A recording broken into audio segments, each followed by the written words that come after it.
오늘은 마가복음이 시작되는 말씀입니다. 신약에는 4권의 복음서가 있습니다. 복음서는 예수 그리스도의 생애를 통해 우리에게 임한 복음에 대해 말씀하고 있습니다. 그 가운데 마태, 마가, 누가 3권은 같은 관점으로 쓰여졌기 때문에 공감복음이라고 합니다. 그리고 이 3권은 최초에 쓰여진 복음서인 마가복음을 기초로 해서 쓰여졌습니다. 4권의 복음서는 각각 예수님을 바라보는 방식이 다릅니다. 마태복음은 왕으로서의 예수님, 마가복음은 종으로서의 예수님, 누가복음은 인자로서의 예수님, 요한복음은 하나님의 아들로서의 예수님의 모습을 서술하고 있습니다. 이렇게 예수님 한 분을 다르게 묘사한 것은 복음서 기자들이 각자의 사역 대상이 달랐기 때문이었습니다. 즉 마태는 유대인들을 대상으로 사역했기에 왕이신 예수님을 강조했습니다. 마가는 지배계급이었던 로마인들을 대상으로 했기에 인간을 섬기기 위해 오신 종으로서의 예수님을 강조했습니다. 누가는 헬라인을 대상으로 했기에 철학적 관점에서 예수님의 인성을 강조했던 것입니다.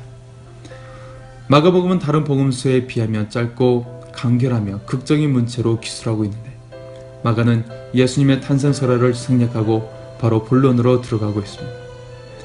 마태복음에서는 1장에서 예수님의 계보를 소개하므로 구약의 창세기의 속편으로서 예수 그리스도를 통해 하나님의 뜻이 실현되고 있음을 보여주고 있습니다. 마가복음 역시 창세기 1장과 유사한 면이 있습니다. 첫째는 창세기와 마가복음은 태초, in the beginning 이라는 단어와 시작, the beginning 이라는 단어로 시작합니다. 두 번째 유사점은 1장에서 삼위일체 하나님이 등장한다는 사실입니다.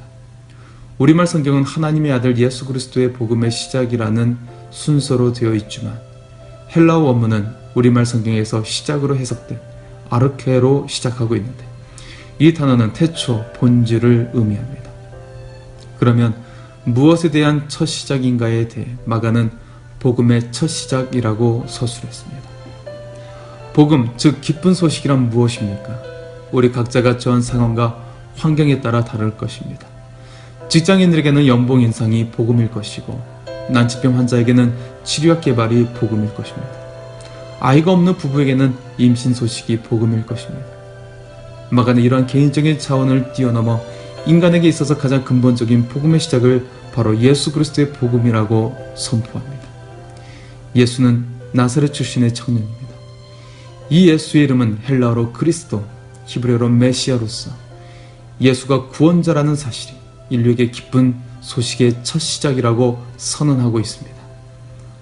어떻게 나사렛 예수라는 청년이 인류의 구원자가 될 수 있는가에 대해 마가는 예수님이 하나님의 아들이기 때문이라고 밝히고 있습니다. 우리에게 복음은 다른 데 있지 않습니다. 예수 그리스도, 하나님의 아들이 우리를 구원하시기 위해 오셨다라는 사실이 바로 복음이 되는 것입니다. 그러나 예수 그리스도, 하나님의 아들이라는 복음은 모든 사람에게 복음이 되는 것은 아닙니다. 이를 믿지 않는 자들에게는 심판의 기준이 될 뿐입니다. 바로 믿는 자에게 복음이 된다는 사실입니다. 이런 중요한 진리를 가지고 마가복음은 예수님의 오실 길을 예비하는 세례 요한의 외침으로 시작하고 있습니다. 세례 요한이 외치는 메시지는 복음이 임하게 되는 자들에 대해 중요한 기준이 됩니다. 즉 세례 요한이 외치는 내용은 회개하라는 것이었습니다. 마가는 세례 요한의 등장을 이사야 선지자의 말씀을 인용하여 3절에 너희는 주의 길을 예비하라고 하면서 회개할 것을 촉구하고 있습니다. 그래서 세례 요한은 광야에서 회개의 세례를 전파했습니다. 뿐만 아니라 예수님도 사역을 시작하시면서 15절에 회개하고 복음을 믿으라 라고 선포하셨습니다. 회개는 자기 죄를 자복하는 것입니다. 죄를 자복한다는 것은 자신의 죄가 무엇인지 깨달았을 때 가능합니다. 자녀들도 자신의 잘못을 깨닫고 이해가 될 때 비로소 용서를 구하는 것처럼 말입니다. 부부 사이에서도 부부싸움이 끝나지 않는 이유는 내가 무엇을 잘못했는데 라고 되물으면 끝나지 않습니다. 스스로 잘못한 것을 생각하고 진심으로 반성하고 용서를 구할 때 끝나게 됩니다. 일반적으로 사람은 자신의 잘못을 합니다. 도덕적 또는 윤리적인 죄는 쉽게 수긍할 수 있지만 종교적인 차원에서 절대 심판과 관련된 죄는 수긍하기 어렵습니다.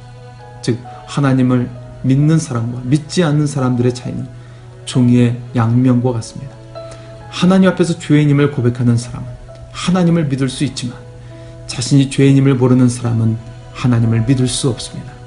그러면 어떻게 해야 하나님 앞에서 자신이 죄인임을 깨달을 수 있을까요? 8절의 말씀입니다. 나는 너에게 물로 세례를 베풀었거니와 그는 너에게 성령으로 세례를 베푸시리라. 성령으로 세례를 베푸시리라 라는 요한의 말은 바로 성령으로 말미암아 자신이 죄인임을 깨달을 수 있고 죄를 회개한다는 것입니다. 하나님의 은혜가 임하지 않고는 자신을 바로 바라볼 수가 없습니다. 이처럼 내가 죄인인 줄 알고 하나님께 회개하는 것 자체가 얼마나 큰 은혜요 감사할 일인지 깨달을 수 있기를 원합니다. 구절교회의 세례요한 앞에 예수님께서 세례를 받으시는 장면이 등장합니다. 하나님의 아들이신 예수님이 왜 세례를 받으신 것일까요? 예수님은 죄인이 아니시지만 예수님이 죄인으로 간주되어 십자가에서 돌아가셔야 인간을 향하신 하나님의 의가 이루어짐을 깨달았던 것입니다. 이처럼 복음을 이루기 위한 예수님의 겸손한 모습으로 인해 11절에 하나님께서 말씀하십니다. 너는 내 사랑하는 아들이라 내가 너를 기뻐하노라. 하나님께서는 예수님께서 구원을 이루시기 위한 세례를 받으시는 그 겸손한 모습에 크게 칭찬하신 것입니다. 이렇게 예수님은 자신을 낮춤으로써 곧 이어오게 되는 시험에서 승리를 얻게 됩니다. 시험의 주체는 성령님이셨습니다. 성령님이 예수님을 광야로 몰아내서 시험하셨습니다. 우리의 삶에도 어려움과 고난이 있습니다.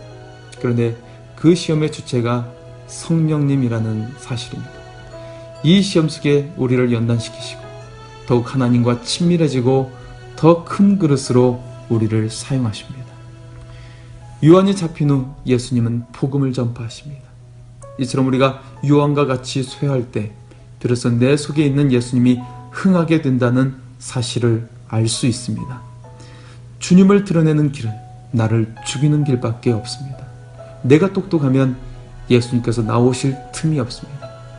우리는 사람들에게 저 사람은 별 볼 일 없는데 저 사람 속에 있는 예수님이 위대하구나라는 삶을 살아야 할 것입니다. 16절 여기 예수님은 제자들을 부르십니다. 그들은 자신이 하던 일을 내려놓고 예수님을 따르는 제자들이 됩니다. 예수님께서는 오늘 17절 말씀처럼 나를 따르라 내가 너희로 사람 낚는 어부가 되게 하리라 라고 오늘 우리에게도 말씀하십니다. 우리가 어떻게 사람 낚는 사람이 될 수 있을까요? 바로 예수님만 따라가면 됩니다.